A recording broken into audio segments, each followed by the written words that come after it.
Yo, what's up, y'all? Happy New Year. This your boy Remo. Check this out. I'm gonna show y'all how to make Chipotle vinaigrette sauce with just honey and Italian dressing.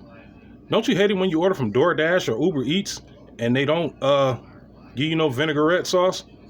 I hate that. So use a little bit of honey and a little bit or a lot of bit of Italian dressing. That's it. You can add more honey if you want. You can add more vinegar. Any more Italian dressing.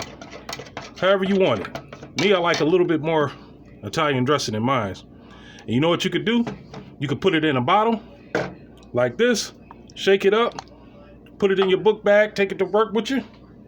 You know what I mean? And boom, you always have some vinaigrette sauce. Yeah, I love Chipotle, but I hate it when y'all forget to give us our vinaigrette. That's what make the burrito. Come on, Chipotle. Peace.